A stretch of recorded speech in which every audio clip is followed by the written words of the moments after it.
Well, we move on now, ladies and gentlemen, to our opening keynote interview, where our first guest today is going to give us some insight on how the Moroccan government is relaunching tourism and investment post-COVID, as well as some of the collaboration opportunities between the public and private sectors for future growth. It's a great honor to have with us here today Hamid Bentahar, who's the chairman of the Moroccan Tourism Confederation. Let's give him a nice warm welcome.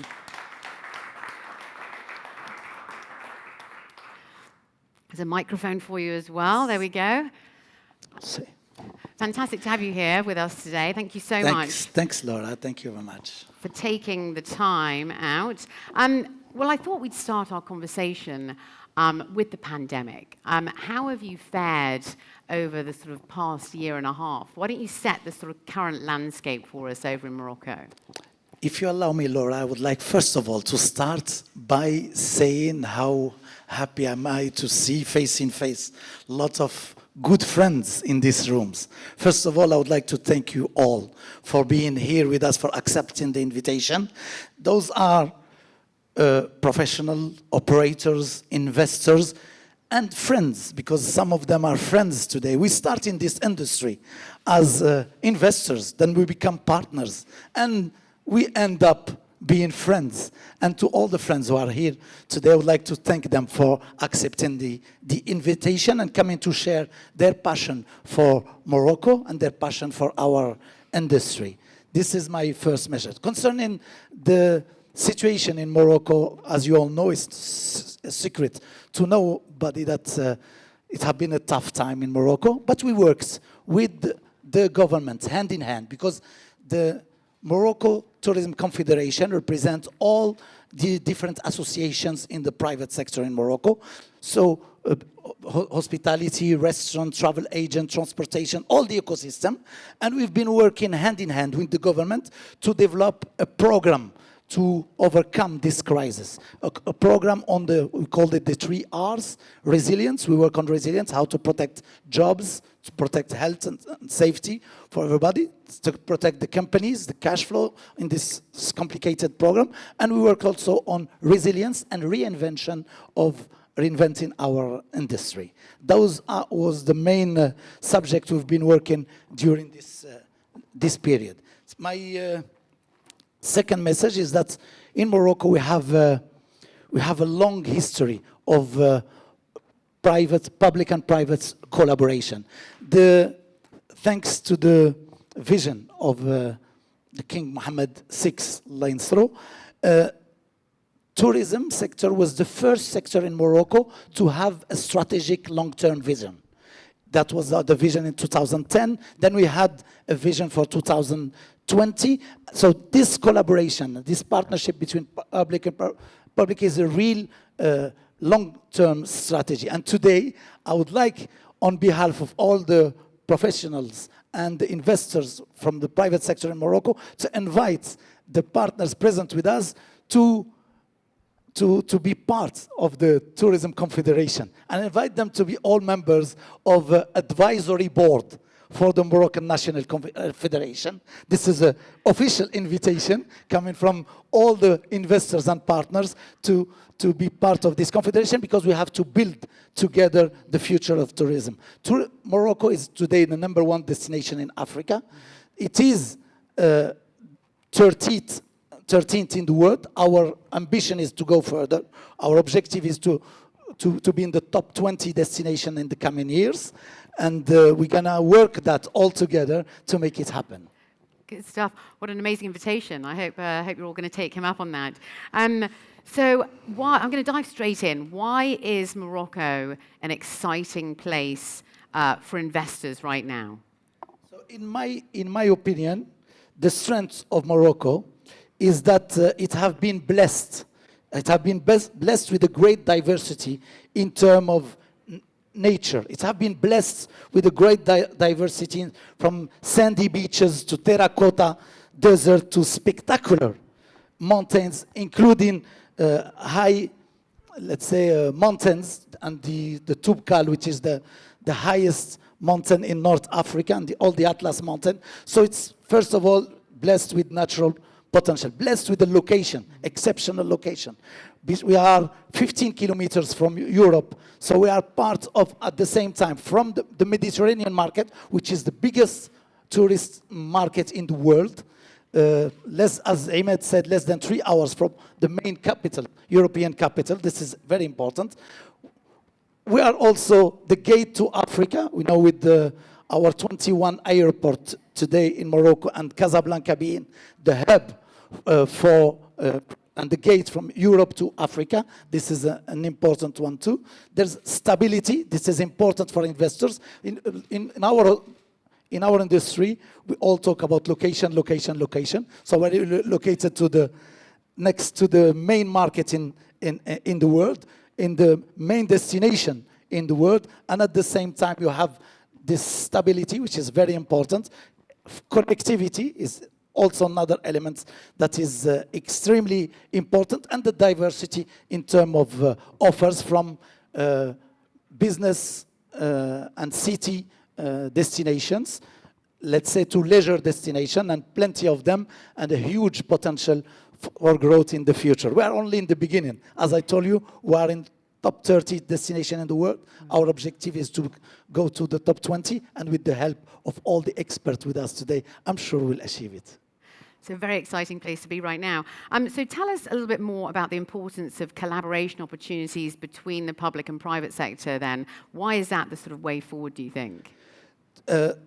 As I told you, the history of collaboration is important for us in Morocco, and it started in 2002 with the first vision that have been done in collaboration and real partnership between private and public sector.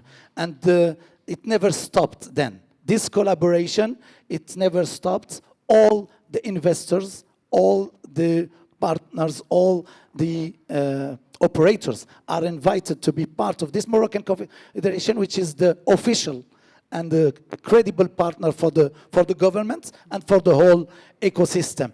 Nobody knows the business more than the operators. Nobody knows the business more than the investors, and we have to listen to them. And Morocco have been, Your Highness, and Morocco have been developing its strategy by listening with a lot of humility to the operators and to the investors. And we want to continue this discipline of listening to the markets, listening to the operators, to the investors, to develop hand-in-hand the strategy. We know that we still have room to grow much more. And today we have the most, let's say, credible and the biggest brands in the world present with us in Morocco.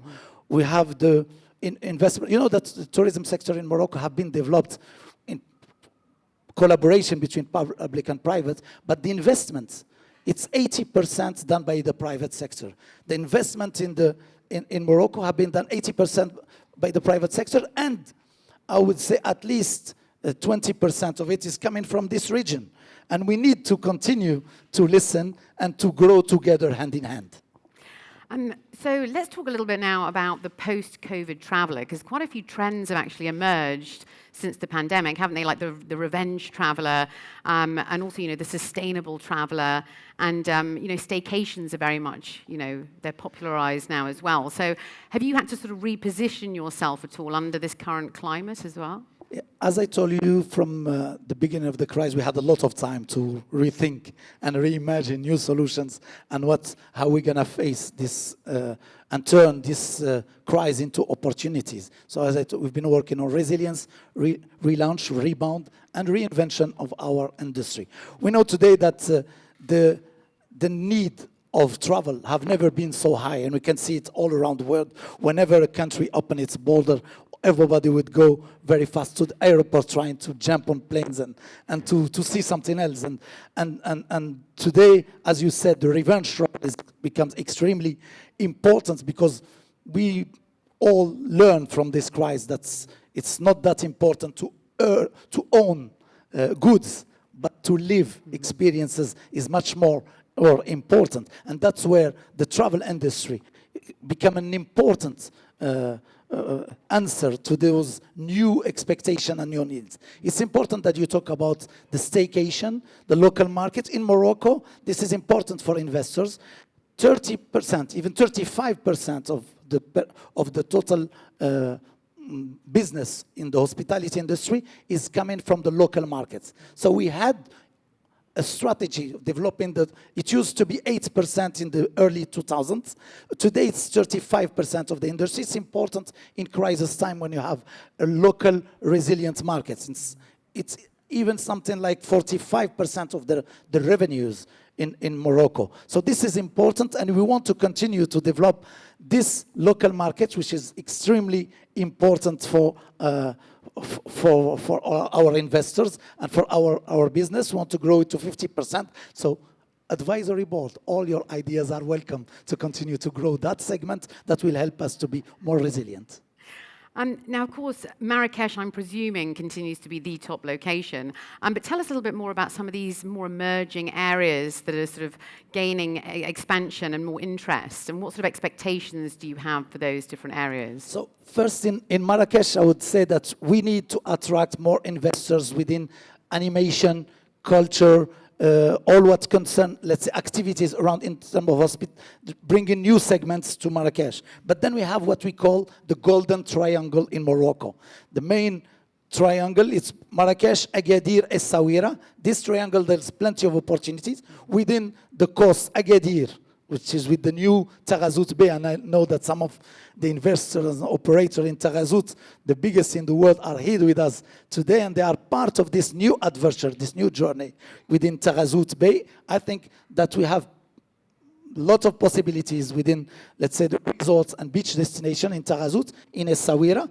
We have also plenty of new destinations, and very interesting one within the Mediterranean and coast from Saidia, and I know also that we have some partners here who are involved in Saidia, north of Morocco, and also in Tamouda Bay, in Al Hoceima. So those are some of our destinations in the Mediterranean coast. But when we go more in the south, we have our amazing new eco destination, which is Dakhla. I think that you're going to have a presentation about Dakhla, which is in the south of Morocco. It's an amazing cultural and beach destination, and we'll see the presentation later about this one. But we also have opportunities within our imperial cities. There's a very important development coming in Rabat, Casablanca, in our main destinations in Morocco. So, as I told you, we are a blessed country. There's plenty of opportunities and very room for improvement for everybody. Very exciting place. Sounds like a very exciting place to be right now. What is your final key message for our audience? Sadly, we are running out of time. But what is your key message for our audience today? My key message, first of all, is that we need you in our advisory board for the National Tourism Confederation. This is this one. We're going to overcome this crisis all together, hand in hand. I would like to say how impressed I am with the Dubai Authority organizing these events, and all the team from the SMIT and who made it happen, because this kind of events create hope. It shows the confidence that we have in this industry.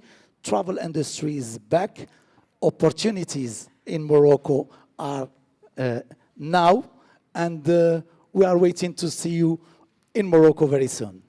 Hamid, a great pleasure speaking with you. Thank you you so much for your time. Ladies and gentlemen, let's hear it for Hamid Bentahar there. Thank you so much.